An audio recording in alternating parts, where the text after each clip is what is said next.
Welcome to Procurement Reimagined, a podcast by Gatekeeper. We believe traditional procurement has had its day, the world is changing, and our industry needs to change with it. On the podcast, we share the best practices to help you streamline your procurement processes, navigate vendor onboarding, and ultimately get the most value out of your vendor contracts. I'm your host, Daniel Barnes. In this episode of Procurement Reimagined, I'm joined by Dave Jones. Dave Jones is the co-founder of Proctopus and a good friend who I've had a fairly good meal with him in Chinatown once upon a time. And Dave is an all-round good guy that you should definitely reach out to and follow. And in this episode, Dave shares his insights on managing procurement in the current VUCA environment and how the role of procurement is evolving in these uncertain times. He also shares some really cool tips on how procurement team members can optimize their career paths by carefully selecting the CPOs they choose to work with. Enjoy. How's everything been? Yeah, good. Yeah, good. Thanks. Good. Very good. Just started a new gig working with Kavita, who's someone I've sort of followed on LinkedIn for ages. That's going really well. Interesting new industry. I've not worked in before, the automotive kind of industry, so I'm learning all about that. So it's good. It's good. They write. They're a big supplier in that space, but I'd never come across them before, so it's interesting. Yeah, that's very much different to your it was Thames Water you're at before, right? Through Officio and then John Lewis previously. Yeah, right? Thames Water, then John Lewis, and then more recently Yorkshire Water. So I've spent quite a bit of time in the water. Oh, yeah, I missed the I didn't realize the Yorkshire Water one. No, so that's good. So you're having a incredibly strong start to the year, new sector, new industry, new experiences to be Yeah, to be it's gained. good. It's really good actually. Yeah, it's good. It's good fun. It's good fun and some sort of meaty challenges to help the client sort out. So it's good. It's really Yeah, good. How about yeah, yourself? yeah, all good, good. It's just trying to figure out where the focus is this year, right? In 2023, I think last year was a bit of a weird one for a lot of teams. A lot of teams, I think, and I'm kind of talking from assumptions and also being in the space as actually a Yeah. procurement professional, talking to people at the early part of the year. It kind of felt like people understood that some of the ways in which they were working wasn't quite working anymore, and Yeah. Yeah. then suddenly Ukraine, Russia happened, and then they were like, "Oh wow, uh, it's really not working now because we've got shortages and prices are skyrocketing, and the way in which we are working just isn't capable of even understanding the problems that are going on. Like we just don't have the right data coming in or the right insights. We don't know who our suppliers are." I can remember at the start of the year just having to audit check all of the suppliers, right, just to figure out if any of them had Russian ownership and things like that. And Yeah. I think for a Yeah. lot of teams, that was almost impossible for them to do, just simple things like that. So, that's kind of where I'm at the start of this year, is just trying to figure out where people's attention and focuses are this year. I mean, for you, Dave, what were some of the big challenges you came across last year out of interest? A lot of a lot of inflationary challenges, so a lot of price pressure coming in from suppliers. Availability issues was another thing. I think what I've seen is a lot of procurement teams have gone from pushing on the price and beating up suppliers historically towards suddenly finding that they can't get the components anymore because there's massive global component shortages, and 70% of the gas that's needed to make electrical components historically came from Russia and Ukraine, believe it or not. Yeah. So it's a big wake up call for a lot of procurement functions. I think supply chain visibility is really key, and supplier relationship management, building close relationships with suppliers is really critical because it's a supplier market. Those are the big Yeah. trends that people need to focus on, and they need to stay away from the cost. They need to be mindful of the cost, but I think the cost is increasingly just part of a bigger chat.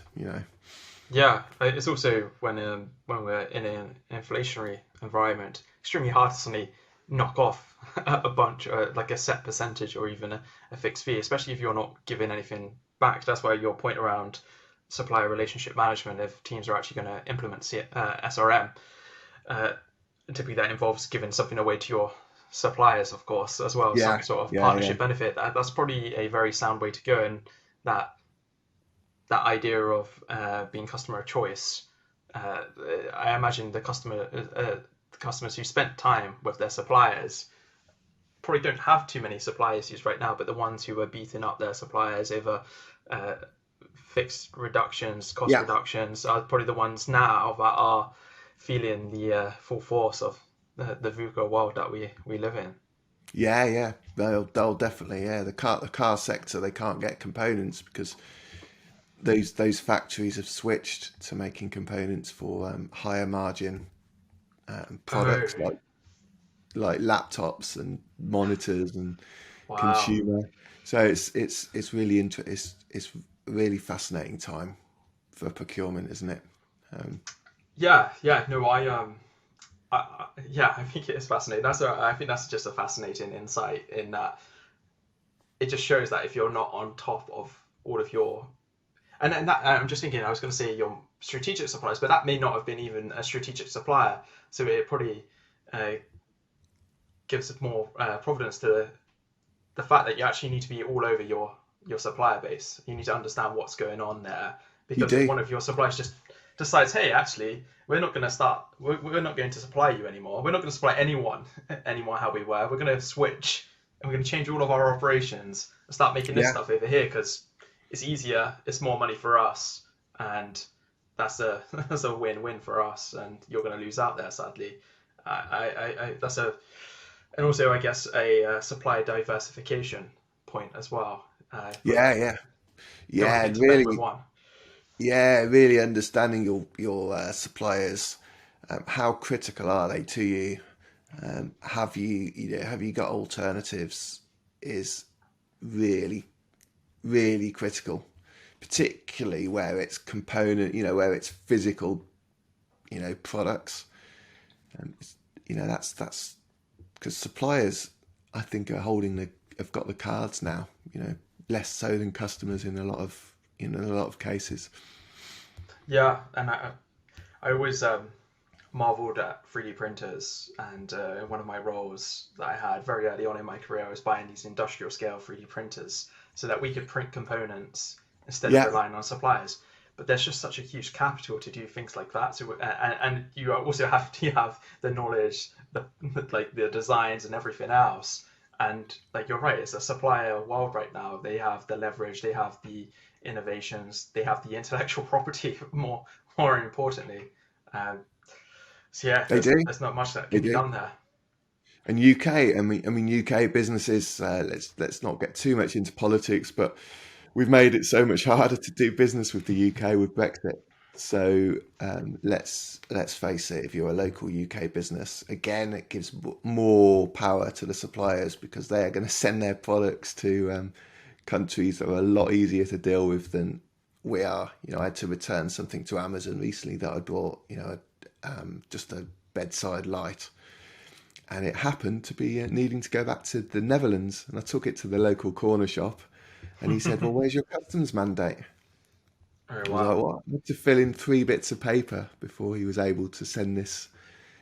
Back in the day, you just return the lie, and it would magically wing its way to Amazon's warehouse. So Yeah, that's the it's promises of Brexit, right? In terms of without politicizing, it was meant to cut back on paperwork, and I think we've seen it in the wider supply chain with freight and everything. That at the borders, there's just the sheer volume of forms and bureaucracy just to get anything over the borders now. Do you think probably do you think that last year was maybe the first year we really started to experience the negatives of Brexit, if that's fair oh to yeah, call them the yeah, negatives? definitely, Yeah. definitely, yeah, definitely. I wonder if anyone's calculated the carbon footprint of all the ink being stamped on the UK passports when you visit Europe nowadays. You know, Yeah, that would let be alone a all the sad, that would be a very sad story. if anyone ever did that maths. But yeah, it's a tricky one. I think last year was the bedding in, the bedding in period, and the downsides of Brexit are coming through. But we will get there. We're a resilient country, aren't we? So we will push forwards.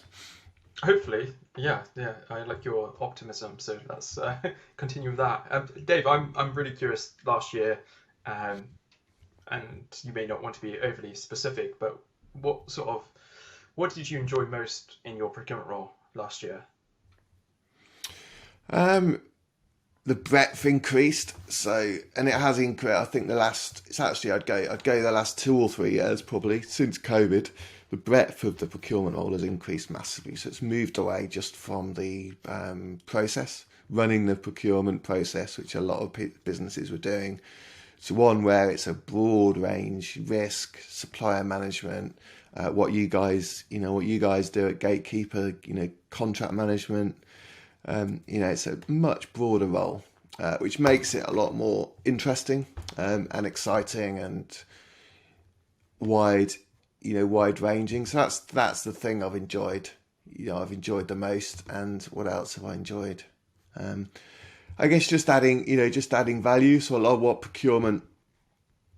what I like doing is going into businesses where there might have been a different relationship with procurement previously, understanding what those misalignments are between what your internal customers or stakeholders want versus what the procurement team's doing, and then making tweaks to the operating model.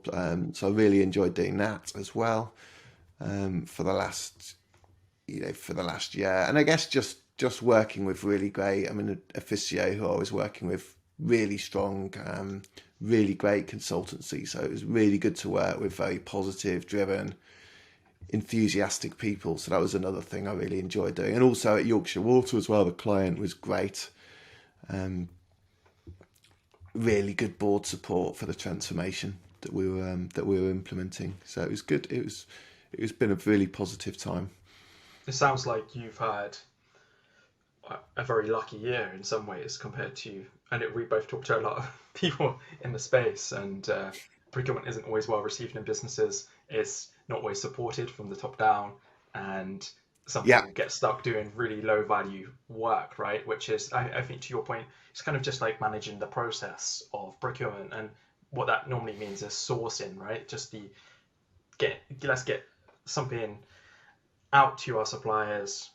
Let's get them yeah, to come back with some bids, and let's get a contract in place with one of them. And that's kind of 90-95% of the workload.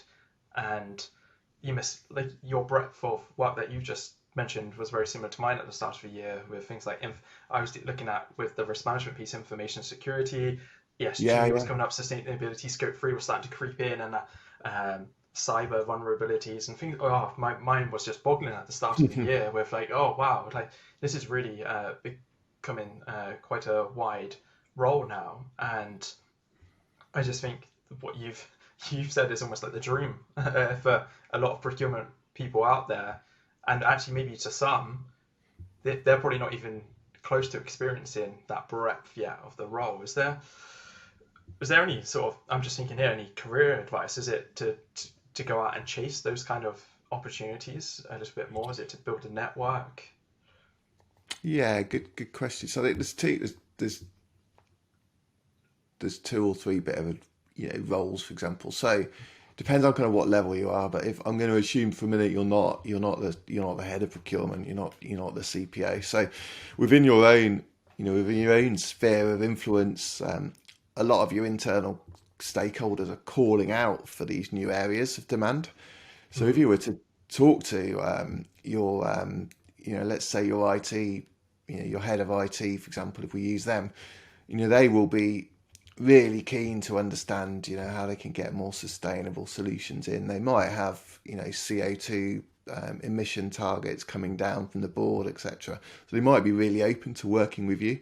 So that's what you can do within your own sphere of influence. But the other thing you have to do is you have to look at your head of procurement or your CPO and have an honest assessment yourself. How effective are they? How influential are they in the business? How are they really tied into the board? If you were to think about your employer's top 3 priorities for the next year, is your CPO helping shape those conversations? Are they actually involved in the table? And you need to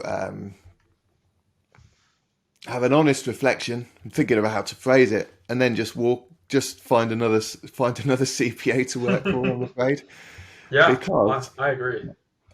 because life is really short, and the opportunities out there in procurement are huge.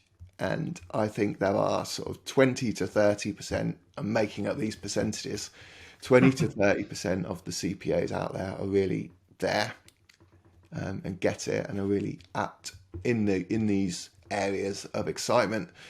And the other 60 to 70% are not. You are not there. They've been doing procurement for 20, 30 years, 15 years. They've done it, they've done it the same way, and they're not really there.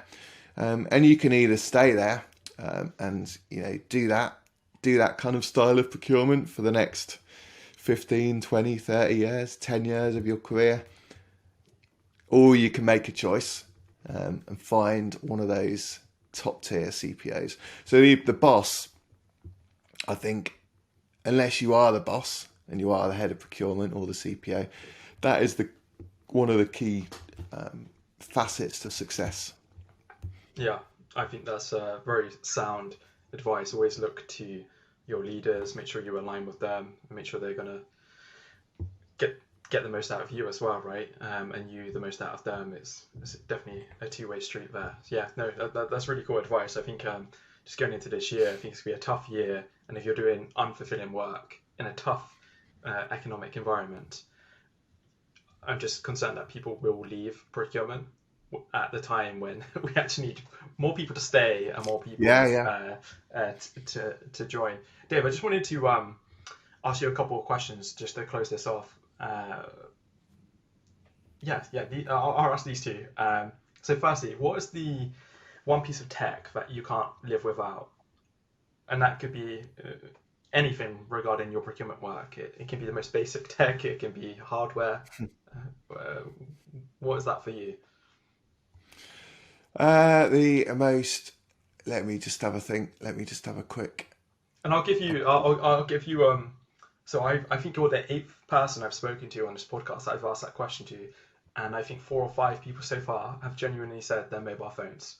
So that's just a bit of an insight there in terms of the kind of answer you can get. I won't say mobile phones, because if everyone else has said it, that's a bit too obvious, isn't it? And I like to. But it's a trend, right? It's a trend. What I'll say is What I will say is task management. I mean, it sounds a bit dull. Yeah, like the Trellos of the world, things like that. Yeah, I mean, it doesn't matter which one you use, but I think the biggest tech. I mean, probably about 3 years ago now, I started using Microsoft's version of Trello. It's like a task management. Yeah, it's like a task management. Yeah, I was using it before I implemented Gatekeeper at the fintech I was at to run cool. all of our processes. Yeah, and I use it basically because I will have ideas and thoughts about actions and tasks that I need to do at any time, 24/7, be it personally or work related, and they need to go down onto the app.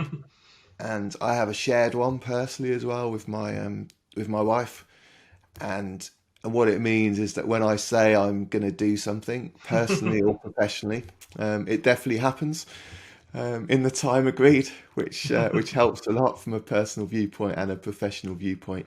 So that would be the bit of tech, and if I didn't have it, then things will be dropped, because my brain has got, there's a lot going on. There's a lot of stuff that's going on all the time, and I need to capture it. Good question. I'm completely with you on that. I think it's necessary. I use Notion for everything like that myself. Cool. And the last one is super weird, this one, always to ask, but I'm a procurement genie, Dave, and you've got one procurement wish that I can grant. What would that wish be? That everyone in procurement was thinking about removing treacle And Yeah. what I mean by that is that people's perception of procurement will come from their previous interactions with procurement. And if we make it massively hard for people to work with us and we force people to use a 3-letter acronym system, which I won't mention in case they sue me, well, gatekeeper, I wouldn't put, but if we force people to use a really poor, clunky 1990s, 1980s style procurement system, that team that's forced me to use this rubbish, they're going to be really great to speak to about my business problem and solving my sustainability challenges. So my one wish for procurement would be, everyone, please make it as easy to buy stuff in your organizations as it is to buy something personally on Amazon. Please do that, because it is really hurting our reputation as an industry that we are still forcing people to use rubbish. And secondly, please don't write 65-page procurement policy documents or process documents. No one even reads it. No one in procurement reads those. So if it's not a one-pager, it's not going to get read. I think I'm pretty certain I've seen half a dozen posts from you recently on the benefits of a one-pager procurement policy, and I'm completely with you on that. It's a very good tool to use to show your auditors normally that you're doing things and that everything's synced up to that. But it doesn't have to be long, right? Like I've been building those out over the last few years, and they're 1 or 2 pages, and it sets out everything. You use very clear, simple language, and make it easy for everyone to buy into and get hold of, and everything else around you. Like you said, you make it easy to work with procurement. People will work with you. So, Dave, really cool advice today. Really appreciate you hopping on. I know you're extremely busy as you've just started your new gig this week. But yeah, thank you. It's great to talk again, and we'll have to go get noodles in Chinatown. I'd love to. I'd love to. All the best. Thanks very much for inviting me on. Thanks very much. Take care. Procurement Reimagined is brought to you by Gatekeeper. To find out more about Gatekeeper and how our vendor and contract lifecycle management solution is delivering visibility, control, and compliance to our customers, visit www.gatekeeperhq.com. And then make sure to search for Procurement Reimagined in Apple Podcasts, Spotify, and Google Podcasts, or anywhere else that podcasts are found. Make sure to click subscribe so you don't miss any future episodes. On behalf of the team here at Gatekeeper, thanks for listening.